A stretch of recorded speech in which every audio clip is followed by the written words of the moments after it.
Next module 2 ആണ്. Module 2-നകത്ത് വരുന്നത് camera angles, shots and movements, mise en scene, techniques of editing, montage, 30° rule, 180° rule, പിന്നെ focus എന്താണ്, sound എന്താണ്, ലൈറ്റിംഗ് എന്താണ്, കളർ എന്താണ്. അപ്പോൾ camera angles, shots and movements നോക്കാം. ക്യാമറ ആംഗിൾസ് എന്ന് പറയുമ്പോൾ ക്യാമറ ഏത് ആംഗിളിൽ വെക്കണം അതാണ് പറയുന്നത്. മെയിൻലി അതിനകത്ത് ഒരു 6 ടൈപ്സ് ഓഫ് ക്യാമറ ആംഗിൾസ് ഉണ്ട്. ഹൈ ആംഗിൾ ആണ് ആദ്യത്തെ. ഹൈ ആംഗിൾ എന്ന് പറയുമ്പോൾ എന്താണ്, ക്യാമറ ഹൈയിൽ വെക്കും. എന്നിട്ട് നമ്മുടെ ക്യാരക്ടേഴ്സ് അല്ലെങ്കിൽ സബ്ജക്റ്റ് ഉണ്ടല്ലോ, ആ സബ്ജക്റ്റിനെ താഴോട്ട് ക്യാമറ നോക്കുന്ന കണക്കായിരിക്കും ഇരിക്കുന്നത്. അപ്പോൾ സബ്ജക്റ്റ് വളരെ ചെറുതായിട്ട് അല്ലെങ്കിൽ വീക്കറായിട്ട് കാണിക്കും. ഇപ്പോൾ ഫോർ എക്സാമ്പിൾ ഒരു സെർവൻറ്റിനെ, അല്ലെങ്കിൽ ഇപ്പോൾ ഒരാൾ ഭയങ്കര, ഇപ്പം മമ്മൂട്ടിയുടെ വിധേയൻ എന്നുള്ള സിനിമയൊക്കെ നിങ്ങൾക്ക് ഇതിനകത്ത് പഠിക്കാനുണ്ട്. അപ്പം ആ സിനിമയ്ക്കകത്ത് ചില ആംഗിൾ നോക്കുവാണെങ്കിൽ മമ്മൂട്ടിയാണ് ഭയങ്കര ഡോമിനൻ്റ് ആയിട്ട് നിൽക്കുന്നത്. അപ്പോൾ ക്യാമറ അങ്ങനെ ആയിരിക്കും വെച്ചേക്കുന്നത്. എന്നിട്ട് തിരിച്ച് അദ്ദേഹത്തിൻ്റെ ഓപ്പോസിറ്റ് നിൽക്കുന്ന സെർവൻറ്റിനെ പോലുള്ള ഒരാളുണ്ട്. അപ്പോൾ അദ്ദേഹത്തിനെ വെച്ച് നോക്കുമ്പോൾ അദ്ദേഹത്തിനെ കാണിക്കാൻ ക്യാമറ എപ്പോഴും ഭയങ്കര മേളിൽ വെച്ചിട്ട് അദ്ദേഹം എപ്പോഴും ചെറുതാക്കുന്ന രീതിയിൽ, അദ്ദേഹത്തിനെ ഒരു ചെറുതാക്കി കാണിക്കുന്ന രീതിയിലായിരിക്കും വെച്ചേക്കുന്നത്. എന്ന് വെച്ചാൽ അവിടെ സെർവൻറ്റ്, അദ്ദേഹം മറ്റേ മമ്മൂട്ടി ഡോമിനൻ്റ് ആണെന്ന് കാണിക്കാനും ഇദ്ദേഹം എന്താണ് ഒരു സെർവൻറ്റ് പോലെയാണെന്ന് കാണിക്കാനുമാണ് ക്യാമറ ആംഗിൾ അങ്ങനെ വെച്ചേക്കുന്നത്. ഓക്കെ, ഇനി ലോ ആംഗിൾ എന്ന് വെച്ചാൽ എന്താ, ക്യാമറ എന്ത് ചെയ്യും, സബ്ജക്റ്റിനെ ക്യാമറ താഴെ വെക്കും. സബ്ജക്റ്റ് അപ്പോൾ എന്താണ്, വലുതായിട്ട് കാണും. അപ്പോൾ ഒരു സബ്ജക്റ്റിൻ്റെ പവർ അല്ലെങ്കിൽ ഡോമിനൻസിനെ കാണിക്കാൻ വേണ്ടിയായിരിക്കും ക്യാമറ താഴെ വെക്കുന്നത്. അപ്പം സബ്ജക്റ്റിനെ മുകളിലോട്ട് നോക്കുന്ന കണക്കായിരിക്കും ക്യാമറ വെച്ചേക്കുന്നത്. ഓക്കെ, ആ സബ്ജക്റ്റ് എന്തായിരിക്കും, നല്ല നീളം കൂടി അല്ലെങ്കിൽ വലിപ്പമുള്ളതുപോലെ തോന്നും. Subject appears bigger. ഓക്കെ, ഇനി ഐ ലെവൽ ക്യാമറയുണ്ട്. ഐ ലെവൽ ക്യാമറ എന്ന് വെച്ചാൽ എന്താണ്, ന്യൂട്രലായിട്ട് ക്യാമറ ആംഗിൾ വെക്കുകയാണ്. എന്ന് വെച്ചാൽ ക്യാമറ സബ്ജക്റ്റിൻ്റെ കണ്ണിൻ്റെ ലെവൽ, ഐ ലെവലിൽ വെച്ചേക്കും. അതൊരു ഈക്വാളിറ്റിയെ കാണിക്കാൻ വേണ്ടിയാണ് ഒരേ തലത്തിൽ വെച്ചേക്കുന്ന കണക്ക്. ഇനി ബേർഡ്സ് ഐ വ്യൂ എന്നുണ്ട്, അതായത് എക്സ്ട്രീം ഹൈ ആംഗിളിൽ വെക്കും. ആകാശത്ത് നിന്ന് താഴോട്ടുള്ള ഷോട്ടൊക്കെ ഉണ്ടല്ലോ, അതാണ് ബേർഡ്സ് ഐ വ്യൂ എന്ന് പറയുന്നത്. എക്സ്ട്രീം ഹൈ ആംഗിളിൽ വെക്കും. സബ്ജക്റ്റ് എന്താണ്, തൊട്ട് ഭയങ്കര താഴെയായിരിക്കും. അതൊരു ഡ്രമാറ്റിക് ഇഫക്റ്റിന് വേണ്ടിയായിരിക്കും. പിന്നെ ഓവർ ദി ഷോൾഡർ എന്ന് പറഞ്ഞൊരു ഇതുകൊണ്ട്, OTS. ഓവർ ദ ഷോൾഡർ എന്ന് വെച്ചാൽ ഷോട്ട് ആ ക്യാരക്ടറിൻ്റെ ബിഹൈൻഡ് അല്ലെങ്കിൽ തോളിൻ്റെ അവിടെ വെച്ചെടുക്കുമായിരിക്കും. അത് ആ ക്യാരക്ടറിൻ്റെ പെർസ്പെക്റ്റീവിനെ കാണിക്കാൻ വേണ്ടിയാണ് ഓവർ ദ ഷോൾഡർ എന്നുള്ള ആംഗിൾ വരുന്നത്. ഡച്ച് ആംഗിൾ അല്ലെങ്കിൽ ടിൽറ്റഡ് ആംഗിൾ എന്ന് പറഞ്ഞിടണമുണ്ട്. ക്യാമറ ഇങ്ങനെ ഇച്ചിരി ചരിച്ച് വെച്ചേക്കും, ഒരു ഡിസോറിയൻറ്റേഷൻ കാണിക്കാൻ വേണ്ടി. ഇപ്പോൾ ഒരാൾക്ക് തലയ്ക്കടി കിട്ടി, അയാൾ തറയിൽ വീഴുവാണ്, അപ്പോൾ ക്യാമറയിൽ കുറച്ചൊന്ന് ചരിക്കും, അയാൾ തറയിൽ വീഴുന്ന ഒരു എഫക്റ്റ് കിട്ടാൻ വേണ്ടി. ഓക്കെ, ഇനി ക്യാമറ ഷോട്ടുകൾ, അതും ഒരു 8 എണ്ണം ഉണ്ട്. ക്യാമറ ഷോട്ടുകൾ ഫസ്റ്റ് വൺ എന്ന് പറഞ്ഞാൽ എക്സ്ട്രീം ക്ലോസപ്പ്.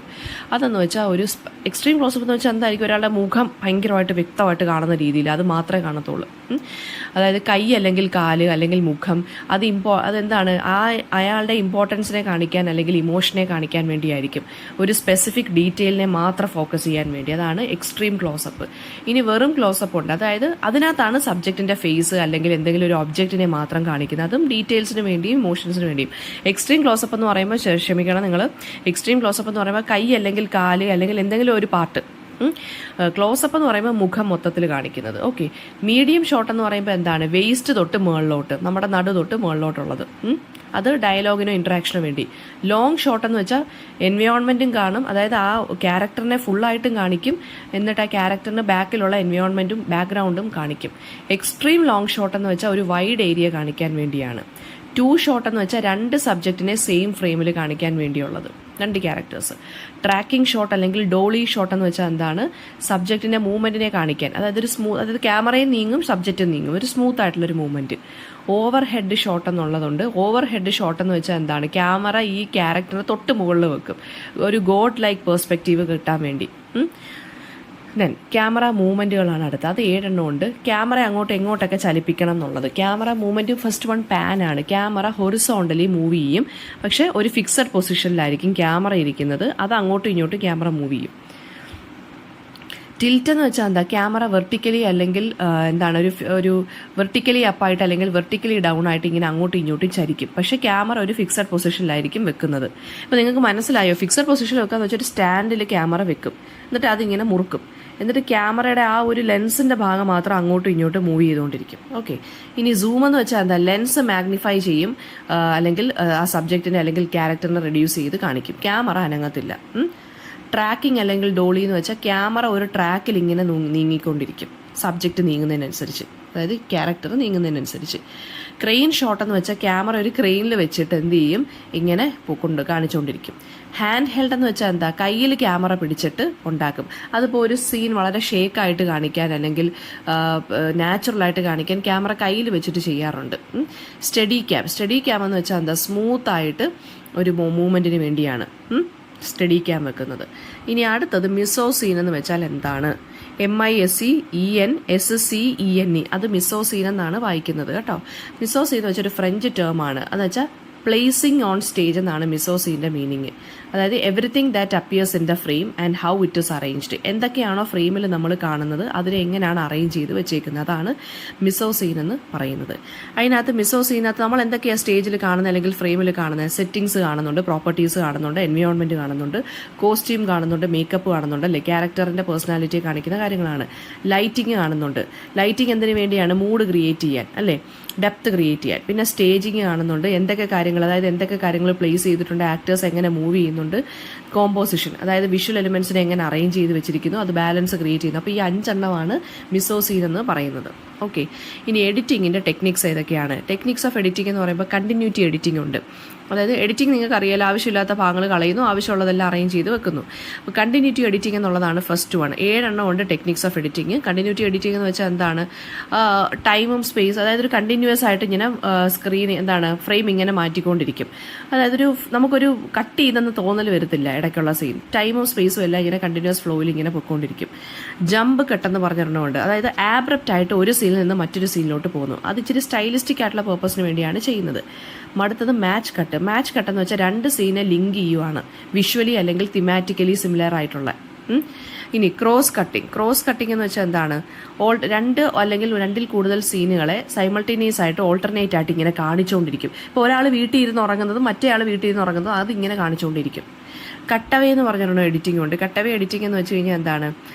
മെയിൻ ആക്ഷനിൽ നിന്ന് മാറ്റും. അതായത് ഇപ്പോൾ നമ്മളിപ്പോൾ സിനിമ തുടങ്ങുവാണ്, അപ്പോൾ ഒരു ആക്ഷൻ കാണും, അതിൽ നിന്ന് മാറി വേറെ വ്യത്യസ്തമായിട്ടൊരു ആക്ഷൻ ആയിരിക്കും അടുത്ത സീനിൽ കാണിക്കുന്നത്. അതാണ് കട്ടവേ സീൻ എന്ന് പറയുന്നത്. മെയിൻ ആക്ഷനെ മാറ്റിയിട്ട് വേറൊരു ഇത് കാണിക്കും. ഡിസോൾവ് എന്ന് വെച്ചാൽ എന്താ? ഒരു ഷോട്ടിൽ നിന്ന് മറ്റൊരു ഷോട്ടിലോട്ട് പോകുമ്പോൾ നമ്മുടെ സ്ക്രീൻ ഇങ്ങനെ ഡിസോൾവ് ചെയ്ത് പോകുന്ന കണക്ക് തോന്നും. വൈപ്പ് എന്ന് വെച്ചാൽ എന്താണ്?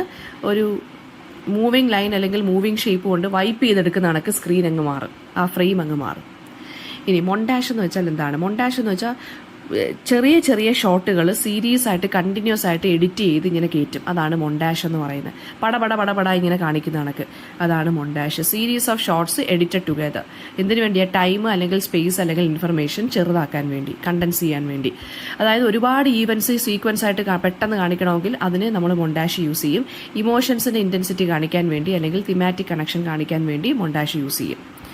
റോക്കി എന്നുള്ള ഫിലിം ഉണ്ടല്ലോ, നിങ്ങൾ ഹോളിവുഡ് ഫിലിം, അതിനകത്ത് ട്രെയിനിങ് സീനുകളുണ്ടല്ലോ, അത് മൊണ്ടാഷ് ടെക്നിക്ക് വെച്ചിട്ടാണ് കാണിക്കുന്നത്. ഇനി 30 ഡിഗ്രി റൂൾ എന്ന് വെച്ചാൽ എന്താണ്? ക്യാമറ 30 ഡിഗ്രിയിൽ മൂവ് ചെയ്യും, ഷോട്ട് ബിറ്റ്വീൻ ദ ഷോട്ട്സ്. പിന്നെ പർപ്പസ് എന്തിനു വേണ്ടിയാണ്? കണ്ടിന്യൂറ്റി കാണിക്കാൻ വേണ്ടിയാണ്. 180 ഡിഗ്രി റൂൾ എന്ന് വെച്ചാൽ എന്താണ്? 2 സബ്ജക്റ്റ് കാണും, ക്യാമറ എന്താണ്? ഒരു സൈഡിൽ റിമെയിൻ ചെയ്യണം 180 ഡിഗ്രി ലൈനിൽ. പിന്നെ അടുത്തത് ഫോക്കസ് ആണ്. ഫോക്കസ് എന്ന് വെച്ചാൽ ഡീപ്പ് ഫോക്കസ് ഉണ്ട്, ഷാലോ ഫോക്കസ് ഉണ്ട്, റാക്ക് ഫോക്കസ് ഉണ്ട്. ഡീപ്പ് ഫോക്കസ് എന്ന് വെച്ച് കഴിഞ്ഞാൽ എന്താണ്? അതായത് ഷാർപ്പ് ഫോക്കസ് ആയിട്ട് വെക്കും, അതാണ് deep focus. Okay, shallow focus എന്ന് വെച്ചാൽ എന്താണ്? ഇമേജിൻ്റെ ഒരു ഭാഗമായിരിക്കും വിസിബിൾ ആവുന്നത്, അതായത് ആ സബ്ജക്റ്റിനെ മാത്രം കാണിക്കും, ബാക്കിയെല്ലാം ഇൻവിസിബിൾ ആയിരിക്കും.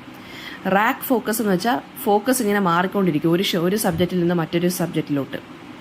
ഇനി സൗണ്ട് ആൻഡ് സിനിമയിലെ സൗണ്ട് ഡയജറ്റിക് സൗണ്ട് ഉണ്ട്, നോൺ ഡയജറ്റിക് സൗണ്ട് ഉണ്ട്. നോക്കിക്കോ, ഡയജറ്റിക് സൗണ്ട് എന്ന് വെച്ച് കഴിഞ്ഞാൽ എന്താണ്?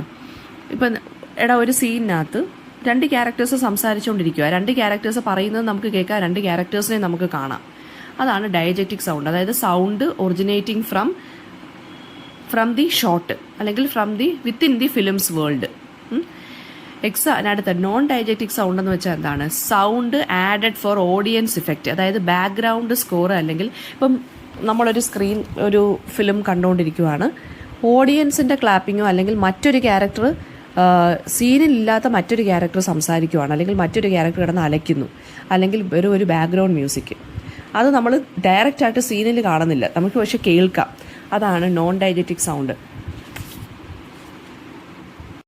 നെക്സ്റ്റ് സൗണ്ട് എഫക്റ്റ് ആണ്. സൗണ്ട് എഫക്റ്റ് എന്ന് പറയുമ്പോൾ എന്താണ്, റിയലിസം എൻഹാൻസ് ചെയ്യാൻ വേണ്ടി, അതായത് ഈ എക്സ്പ്ലോഷൻസ്, റെയിനിൻ്റെ സൗണ്ട്, തണ്ടറിൻ്റെ സൗണ്ട്, ലൈറ്റ്നിങ്ങിൻ്റെ സൗണ്ട്, അതാണ് സൗണ്ട് എഫക്റ്റുകൾ എന്ന് പറയുന്നത്.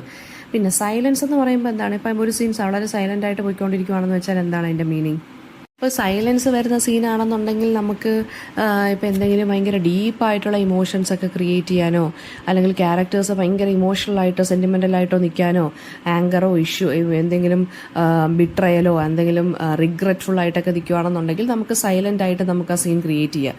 ഓക്കെ, അത് വിഷ്വൽസിനെ മാത്രം നമുക്ക് ഫോക്കസ് ചെയ്യാൻ വേണ്ടിയാണ് നമ്മൾ ആ സീനിനെ സൈലൻ്റ് ആക്കി മാറ്റുന്നത്. ഇനി ലൈറ്റിങ് വരുവാണെങ്കിൽ key light, fill light, back light, low key lighting, high key lighting, ഈ 5 എണ്ണമാണ് ഉള്ളത്. കീ ലൈറ്റ് എന്ന് വെച്ചാൽ മെയിൻ സോഴ്സ് ഓഫ് ലൈറ്റ്, അത് സബ്ജക്റ്റിൻ്റെ പുറത്തായിരിക്കും ഉള്ളത്, ക്യാരക്ടറിൻ്റെ പുറത്ത് കാണിക്കും. ഫിൽ ലൈറ്റ് എന്ന് വെച്ച് കഴിഞ്ഞാൽ എന്താണ്, ഷാഡോയും ലൈറ്റും തമ്മിൽ ബാലൻസ് ചെയ്ത് വെക്കും. ബാക്ക് ലൈറ്റ് എന്ന് വെച്ച് കഴിഞ്ഞാൽ സബ്ജക്റ്റിൻ്റെ പുറകിൽ ഒരു ഇല്ലുമിനേറ്റിംഗ് ആയിട്ട് ഒരു ലൈറ്റ് ക്രിയേറ്റ് ചെയ്യും. ലോ കീ ലൈറ്റിംഗ് എന്ന് വെച്ചാൽ എന്താണ്, ഷാഡോസും കുറച്ച് കോൺട്രാസ്റ്റ് ഒക്കെ കാണും. അത് ത്രില്ലർ മൂവീസ് അല്ലെങ്കിൽ ഹൊറർ മൂവീസിലായിരിക്കും ലോ കീ ലൈറ്റിംഗ് കൊടുക്കുന്നത്. ഹൈ കീ ലൈറ്റിംഗ് എന്ന് വെച്ചാൽ ഷാഡോസിനെ മിനിമൈസ് ചെയ്തിട്ട് ബ്രൈറ്റ് ആൻഡ് ചിയർഫുൾ ലുക്ക് കാണിക്കും. ഓക്കെ, ഇനി കളർ ഇൻ സിനിമയ്ക്കകത്ത് എന്തൊക്കെയാണ് ഇമ്പോർട്ടൻസ്? സിംബോളിസം കാണിക്കുക, അതായത് ഡിഫറെൻറ്റ് കളേഴ്സ് ഓരോ ഇമോഷൻസിനെയും തീംസിനെയും സിംബിളൈസ് ചെയ്യാൻ വേണ്ടിയായിരിക്കും. ഫോർ എക്സാമ്പിൾ റെഡ് കളർ എന്ന് വെച്ചാൽ പാഷനെ അല്ലെങ്കിൽ ഡേഞ്ചറിനെ കാണിക്കുന്നു, ലവിനെ കാണിക്കുന്നു. ബ്ലൂ എന്ന് വെച്ചാൽ കാംനെസ് അല്ലെങ്കിൽ സാഡ് ആയിട്ടുള്ള എന്തെങ്കിലും ഒരു എഫക്റ്റിനെ കാണിക്കുന്നു. ഇനി കളർ പാലറ്റ് എന്ന് വെച്ചാൽ ഒരു limited range of colours create ചെയ്യും. എന്തിനു വേണ്ടി? ഒരു വിഷ്വൽ സ്റ്റൈൽ, ഡിസ്റ്റിങ്ക്റ്റ് ആയിട്ടുള്ളൊരു വിഷ്വൽ സ്റ്റൈൽ കാണിക്കുക. അതായത് ഒരുപാട് കളേഴ്സ് ഉണ്ട്. ചില സീനൊക്കെ നമ്മൾ കാണുമ്പോഴേ ഒരു റെയിൻബോ എഫക്റ്റ് പോലെ തോന്നത്തില്ലേ, അതാണ് കളർ പാലറ്റ് സ്റ്റൈൽ എന്ന് പറയുന്നത്. ഇനി സാച്ചുറേഷൻ എന്ന് വെച്ചാൽ ഇൻറ്റൻസിറ്റി ഓഫ് കളേഴ്സ്, അതായത് ഭയങ്കര ലൈവായിട്ട് കാണിക്കാൻ വേണ്ടി വൈബ്രൻ്റ് ആയിട്ട് ഇങ്ങനെ കാണിച്ചേക്കും കളേഴ്സിനെ. ഇനി മോണോക്രോം എന്ന് വെച്ചാൽ ബ്ലാക്ക് ആൻഡ് വൈറ്റ്, അത് ആർട്ടിസ്റ്റിക് എഫക്റ്റിന് വേണ്ടി. നമ്മളിപ്പോൾ ബ്രഹ്മയുഗത്തിനകത്ത് കണ്ടില്ലേ, മോണോക്രോം അല്ലേ യൂസ് ചെയ്തേക്കുന്നത്, ഒരു ബ്ലാക്ക് ആൻഡ് വൈറ്റ്. അത് എന്തിനാ മനഃപൂർവ്വം നമ്മൾ ഈ ഒരു കാലഘട്ടത്തിൽ മോണോക്രോം യൂസ് ചെയ്യേണ്ട കാര്യമില്ല, പക്ഷേ അത് ഇച്ചിരി സ്റ്റൈലിസ്റ്റിക് ആയിട്ട് അല്ലെങ്കിൽ ആർട്ടിസ്റ്റിക് എഫക്റ്റിന് വേണ്ടിയാണ് കാണിച്ചിരിക്കുന്നത്.